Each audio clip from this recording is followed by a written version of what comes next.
Hello everyone, स्वागत है आपका हमारे प्यारे सी चैनल बहन्स पढ़ाई में। मेरा नाम है शिखा और आज हम करेंगे अपना पाठ टोपी शुक्ला। और ये थोड़ा सा लंबा चैप्टर है पर अच्छा है, काफी कुछ सीखने को मिलेगा और एक स्टोरी टाइप है, बड़ा मजा आएगा आपको सुनने में। ठीक है, तो स्टोरी सुन लोगे तो अपने आप ही क्वेश्चन आंसर अतिरिक्त प्रश्न उत्तर सब कुछ आप अपने आप से अपनी लैंग्वेज में भी लिख सकते हो। बच्चों का बहुत डाउट होता है कि हमें रटना ही है या फिर अपनी लैंग्वेज में भी लिख सकते हो। So you are free to use your own language. Just आपको जितना पूछा जाए आप उतना बताओ। कहानियां नहीं घुमानी है आपको, ठीक है। और उसके बाद जो भी चैप्टर से रिलेटेड कंटेक्स्ट है आप उसी को लिखो तो आपको फुल मार्क्स मिल सकते हैं। ओके, तो बिना किसी देरी के हम इस चैप्टर को स्टार्ट करते हैं। कोई भी डाउट है तो आप मुझे इंस्टाग्राम पे फॉलो करके डीएम कर सकते हो और ये नोट्स आपको टेलीग्राम पर मिलेंगे। ठीक है, तो चलो शुरू करते हैं। तो इस पाठ में जो लेखक है वो टोपी की कहानी के साथ साथ एक और शख्स की कहानी सुनाना चाहते हैं, वो है इफ़न। ठीक है, तो इफ़न की कहानी वो पूरी नहीं बताएंगे लेकिन जितनी ज़रूरी है ना वो बताएंगे। और इफ़न की कहानी के बिना टोपी की कहानी जो है वो अधूरी है ना। सो दैट्स वाई इफ़न की कहानी उतनी बताएंगे जितनी की नीडेड है। ओके, तो इफ़न जो है वो टोपी की कहानी का ऐसा हिस्सा है जिससे शायद टोपी की कहानी जो है वो अधूरी है। ये दोनों लेखक की कहानी के दो कैरेक्टर्स है या फिर चरित्र हैं, है ना। इनका तो टोपी का रियल नेम क्या है? बलभद्र नारायण शुक्ला। और दूसरे का क्या नाम है? सैयद जरगाम मुर्तुजा। ठीक है, और इन दोनों को सब प्यार से टोपी या फिर इफ़न भी बुलाते हैं ना, टोपी और इफ़न की जोड़ी। ओके, तो इफ़न की दादी जो है वो पूरब की रहने वाली थी। कहाँ की रहने वाली थी? पूरब की। और 9 या 10 साल में उनकी शादी हो गई थी। किसकी? इफ़न की दादी की, है ना। और वो लखनऊ आ गई थी। लेकिन वो जब तक जिंदा रही तब तक वो अपनी मायके की भाषा ही बोलती थी, यानी कि पूरब की भाषा बोलती थी। लखनऊ की उर्दू तो उनके ससुराल की भाषा थी। उन्होंने तो मायके की भाषा को ही गले लगाए रखा था, क्योंकि उनकी इस भाषा के सिवा उनके आसपास कोई ऐसा नहीं था जो उनके दिल की बात समझ पाता था। मतलब कि इफ़न की दादी को अपनी भाषा बहुत प्यारी थी, उन्होंने हमेशा ही वही बोली है, पूरब की भाषा, क्योंकि उन्हें लगता है कि इस भाषा के अलावा मेरा कोई और अपना नहीं है ना। जब उनके बेटे की शादी थी, मतलब कि इफ़न के पिताजी की जब शादी थी, तो उनका नाचने गाने बजाने का बड़ा मन था। और उनका दिल दिल तड़पने लगा कि मैं भी अपने बेटे की शादी में खूब नाचूंगी, गाऊंगी, गाना बजाऊंगी। लेकिन इस्लाम के आचार्यों में जो घर में गाना बजाना है वो नहीं हो सकता था। तो बेचारी का जो दिल है वो बहुत उदास हो गया कि हम तो नाच गाना भी नहीं कर सकते। लेकिन इफ़न के जन्म के बाद जब इफ़न हुआ तो फिर उसके छठे दिन उन्होंने खूब स्नान पूजन उत्सव वगैरह मना लिया था। तो उनके जो दिल की एक ख्वाहिश थी वो भी पूरी हो गई थी। तो लेखक कहते हैं कि इफ़न की दादी किसी इस्लामी आचार्य की बेटी नहीं थी, वो किसी जमींदार की बेटी थी। दूध घी खाती हुई बड़ी हुई थी, लेकिन लखनऊ आकर वो काफी ज्यादा दही के लिए तरस जाती थी। उसे लखनऊ में दही खाने के लिए नहीं मिलती थी। जब भी वो अपने मायके जाती तो उनका जितना भी मन करता उतनी ज्यादा दही जी भर के खा लेती थी, क्योंकि लखनऊ वापस आते ही उन्हें फिर से मौलविन बनना पड़ता था। अब इफ़न को अपनी दादी से बहुत ज़्यादा प्यार था। प्यार तो उसे अपने अम्मी अब्बू बड़ी बहन छोटी बहन का नाम क्या था? नुजरत। ठीक है, नुजरत से भी था। लेकिन दादी को सबसे ज़्यादा प्यार करता था। अम्मी तो कभी कभी जैसे इफ़न को डांट देती थी, मार देती थी। और बड़ी बहन भी अम्मी की तरह कभी कभी डांटती मारती थी। और अब्बू भी कभी कभी घर को न्यायालय यानी कि कोर्ट समझकर अपना फैसला सुना देते थे। और जो छोटी बहन नुजरत थी उसको जब मौका मिलता तो वो इफ़न की कॉपियों में ड्राइंग्स बनाने लग जाती थी, है ना। तो एक दादी ही थी जिसने कभी भी इफ़न का दिल नहीं दुखाया था। वो रात को इफ़न को बहुत सारी कहानियां सुनाती थी, जैसे बेरहम डाकू, अनारपरी, बारह बुरज, अमीर हमजा, गुलाब कावली, हातिम ताई, पंचकुला रानी की कहानियां सुनाती थी, है ना।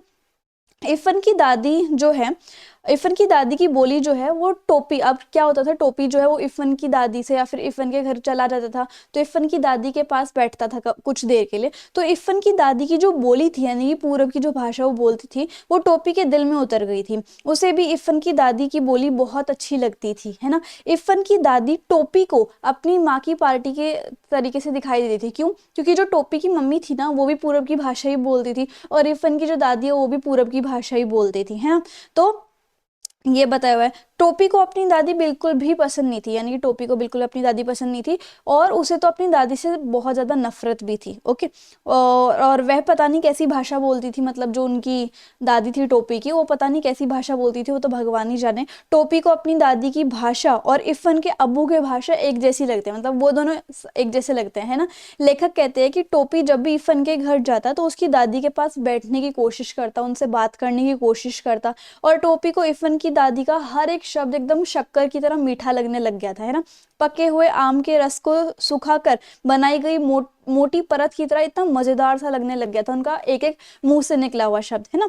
और तिल के बने व्यंजनों की तरह अच्छा लगता था, मतलब काफी ज्यादा स्वीट्स के साथ कंपैरिजन किया गया है उनका बोलना, है फिर उनकी भाषा, है ना। लेखक कहते हैं कि इफ़न की दादी टोपी से हमेशा एक ही सवाल पूछती, जैसे टोपी जो है इफ़न के घर आता, दादी जी के पास बैठता, तो जो इफ़न की दादी होती थी वो एक ही सवाल से हमेशा बात चालू करती थी कि उसकी अम्मा क्या कर रही है। पहले पहले तो टोपी को समझ में नहीं आया था कि अम्मा क्या होता है, लेकिन बाद में उसे समझ में आ गया कि माता जी को अम्मा कहते हैं, है ना। तो जब टोपी ने अम्मा शब्द सुना तो उसे बहुत अच्छा लगा कि ये तो बड़ा प्यारा वर्ड है। जिस तरह गुड़ की डाली को मुंह में रखकर उसका स्वाद का आनंद लिया जाता है, मतलब गुड़ कितना स्वाद होता है, उसी तरह उनका वो हर शब्द वो बार बार बोलता रहता है, जैसे अम्मा, अब्बू, बाजी, ऐसे ऐसे शब्द उसे बहुत पसंद आते थे टोपी को, है ना। तो एक दिन टोपी को बैंगन का भुर्ता खाना था, तो उसने उसकी मम्मी का नाम क्या था एक्चुअल में, राम दुलारी, टोपी की मम्मी का। तो टोपी की तो ऐसे नहीं बोलते माँ बैंगन का भुर्ता खाना है इस तरीके से, तो टोपी ने ऐसे बोल दिया कि अम्मी जरा बैंगन का भुर्ता। तो अम्मी ये शब्द सुनते ही मेज पर बैठे हुए सभी लोग चौंक गए, है ना। उनके हाथ खाना खाते खाते रुक गए कि ये क्यों, कौन सा वर्ड बोल दिया। टोपी की जो दादी है वो उसी वक्त मेज से उठ गई, और जो टोपी की माँ राम दुलारी है उसने टोपी को बहुत मारा। एक ही बात जो है मारते मारते बार बार पूछे जा रही थी कि अब तो जाएगा इरफान के घर, अब तो जाएगा इरफान के घर। तो उसका उत्तर देते हुए टोपी हर बार कहता कि हाँ जाऊंगा, हाँ जाऊंगा, हाँ जाऊंगा, इस तरीके से। मुन्नी बाबू और भैरव, ये दोनों जो है टोपी के छोटे भाई थे। ये दोनों जो है टोपी के भाई थे, तो टोपी की पिटाई का तमाशा देख रहे थे। लेखक कहते हैं कि जब टोपी की पिटाई हो रही थी तो जो मुन्नी बाबू है ना उस समय बोले कि एक दिन तो मैंने इसे रहीम कबाब जी की दुकान पर कबाब खाते हुए भी देखा था। इस तरीके से वो थोड़ी फूट डालने की कोशिश कर रहा था। अब सच्ची बात तो ये थी कि टोपी ने मुन्नी बाबू को देखा था कबाब खाते हुए, और उसने टोपी को रिश्वत दी थी एक अन्नी की, है ना, एक इकन्नी की, ताकि ये टोपी जो है घर पे जाके शिकायत ना बताए। लेकिन उसने बीच में टोपी को ही फंसा दिया और टोपी की बहुत ज्यादा पिटाई हो गई, उसका सारा शरीर जो है वो दर्द कर रहा था। फिर अगले दिन जब टोपी स्कूल में चला गया ना, तो स्कूल में इफ़न से मिला, तो उसने अपने पिछले दिन की सारी बातें बता दी कि कल तो मेरी ऐसे से पिटाई हुई थी, है ना। तो दोनों भूगोल शास्त्र की जो कक्षा है वो छोड़कर बाहर निकल गए, और पंचम की दुकान से इफ़न ने केले खरीदे। क्यों खरीदे, क्योंकि टोपी जो है वो बाहर की किसी भी चीज को खाता नहीं था, सिर्फ फ्रूट्स वगैरह खाता था। टोपी बहुत ही भोलेपन से कहता है कि ऐसा नहीं हो सकता कि हम अपनी दादी को एक्सचेंज कर ले, है ना। उसकी दादी इफ़न के घर आ जाएगी और तेरी दादी मेरे घर पे आ जाएंगी, इस तरीके से। टोपी कहता है कि उसकी दादी की बोली तो फिर भी मेरे परिवार की बोली की जैसे ही है, और मैं तेरी दादी को अपने घर पे रख लेता हूँ, है ना। तो टोपी की इस बात का जवाब देते हुए इफ़न को कहते हैं कि टोपी तेरी ये इच्छा पूरी नहीं हो सकती, क्योंकि वो मेरी दादी है लेकिन मेरे अब्बू की भी तो मम्मी है ना, अम्मी है ना, तो इसलिए हम ऐसे नहीं कर सकते। तो इतने टाइम में इफ़न का जो नौकर है वो आता है और उसको खबर देता है इफ़न को कि आपकी दादी की डेथ हो गई है, देहांत हो गया है। तो शाम को जब इफ़न के घर टोपी चला गया तो सारी जगह शांति थी, घर लोगों से भरा हुआ था, लेकिन एक दादी के ना होने से टोपी को पूरा घर खाली खाली लग रहा था, इतने लोग होने के बाद भी, है ना। जबकि टोपी को दादी का नाम भी मालूम नहीं था कि उनका नाम क्या था, लेकिन फिर भी उन दोनों के बीच में एक बहुत ज्यादा गहरा संबंध बन गया था। दोनों अपने घरों में अजनबी और भरे घर में अकेले थे, मतलब जो इफ़न की दादी थी और जो टोपी था, वो दोनों अपने घर तो मतलब भरा हुआ था, लेकिन फिर भी अजनबी से थे और अकेले अकेले से रहते थे, है ना। उनको उनके घर में समझने वाला कोई नहीं था, उन दोनों को एक दूसरे का अकेलापन दूर किया था, मतलब टोपी ने दादी का, इफ़न की दादी का, और इफ़न की दादी ने टोपी का अकेलापन जो है वो दूर कर लिया था। टोपी इफ़न को सहानुभूति देता हुआ कहता है कि इफ़न दादी की जगह उसकी दादी मर गई होती तो ठीक हुआ होता। तो ऐसे बोलते कि काश मेरी दादी मर गई होती, इस तरीके से। लेखक कहते हैं कि टोपी ने 10 अक्टूबर सन 45 में कसम खाई थी कि अब वो किसी भी ऐसे लड़के से दोस्ती नहीं करेगा जिसके पिताजी की कोई ऐसी नौकरी हो जिसमें ट्रांसफर होता रहता है। तो 10 अक्टूबर सन 45 को टोपी के जीवन का बहुत ही ज्यादा दुखी दिन था, एक तरीके से आप कह सकते हो, क्योंकि इस टाइम पे इरफान की दादी तो चली गई थी जिससे उसका बहुत लगाव था, तो इरफान के पिताजी की भी बदली हो गई जिसके कारण वो मुरादाबाद चला गया इरफान भी, है ना। तो टोपी दादी के मरने के बाद तो अकेला महसूस हो ही गया, अकेला महसूस करने ही लग गया था। अब इरफान के चले जाने पर तो वो और अकेला हो गया था। फिर दूसरे कलेक्टर ठाकुर हरिराम सिंह के 3 लड़के थे, उन तीनों में से उसका कोई भी दोस्त नहीं बना, क्योंकि डुब्बू बहुत छोटा था, बिल्लू बहुत बड़ा था, और गुड्डू जो था वो बराबर का तो था लेकिन वो अंग्रेजी बोलता था। अब ना तो इरफान था ना इरफान की दादी जो उसको समझ सके टोपी को। घर में ले देकर एक बूढ़ी नौकरानी सीता थी जो उसका दुख दर्द समझती थी। अब वो सीता के साथ ही समय गुजारने लग गया था, है ना। तो ठंड के दिन शुरू हो गए थे। मुन्नी बाबू के लिए नया कोट आया, और उसके बाद जो टोपी का दूसरा भाई भैरव था उसके लिए भी नया कोट आया, लेकिन टोपी के लिए जो मुन्नी बाबू का पुराना कोट था वो ही मिल गया, पर वो था नया ही, क्योंकि वो मुन्नी बाबू को बिल्कुल भी पसंद नहीं आया था ना, इसलिए वो टोपी को दे दिया। अब टोपी जो है वो इस बात से थोड़ा आ, गुस्सा सा हो गया कि मुझे पुराना कोट क्यों मिला, है ना। तो टोपी ने उस कोट उसी वक्त दूसरी नौकरानी केतकी के बेटे को दे दिया और वो खुश हो गया। अब नौकरानी के बच्चे को दी हुई चीज तो वापस ली नहीं जा सकती, इसलिए ये तय हुआ कि अब घर में जैसे पता चला तो ये तय हुआ कि टोपी जो है वो अब ठंडी खाएगा। इस पर दादी और टोपी के बीच में बहस हो गई और दादी ने पूरा घर सिर पर उठा लिया। जब टोपी को उसकी माँ ने दादी को उल्टा जवाब देने पर पीटा तो बूढ़ी नौकरानी सीता टोपी को समझाने लग गई कि अब वो 10वीं क्लास में पहुंच गया है और उसे दादी से ऐसी बात नहीं करनी चाहिए, है ना। तो सीता ने तो बड़ी आसानी से कह दिया कि वो 10वीं क्लास में पहुंच गया, पर उसमें एक्चुअल में जो स्ट्रगल किया है ना 10वीं क्लास में पहुंचने के लिए वो बहुत आसान नहीं था। तो 10वीं क्लास में पहुंचने के लिए टोपी को बहुत ज़्यादा मेहनत करनी पड़ी थी। 2 साल तो टोपी फेल ही हो गया था। वो पढ़ाई में तो बहुत तेज था लेकिन वो कोई उसे पढ़ने नहीं देता था। तो जब भी टोपी पढ़ाई करने बैठता तो उसके बड़े भाई मुन्नी बाबू को कोई काम याद आ जाता या उसकी माँ को कोई ऐसी चीज़ मंगवानी पड़ जाती जो नौकरों से नहीं मंगवाई जा सकती, है ना।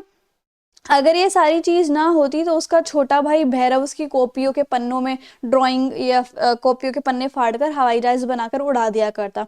ये तो थी पहले साल की बात, और दूसरे साल उसको टाइफाइड हो गया जिसके कारण वो पढ़ाई नहीं कर पाया और दूसरे साल भी फेल हो गया। तीसरे साल वो पास तो हो गया लेकिन 3rd डिवीजन से पास हुआ, मतलब नॉर्मल पास ही हो गया इस तरीके से। अब जो 3rd डिवीजन से वो पास हुआ है वो एक कलंक के टीके की तरह उसके माथे पर चिपक गया। टोपी के सब दोस्त 10वीं कक्षा में थे, इसलिए वह उनसे उन्हीं से मिलता। मतलब फर्स्ट ईयर की बात हो रही है कि जब टोपी के सारे दोस्त 10वीं क्लास में थे और वो 9th क्लास में था तो वो उन्हीं से मिलता था और उन्हीं के साथ खेलता था, है ना।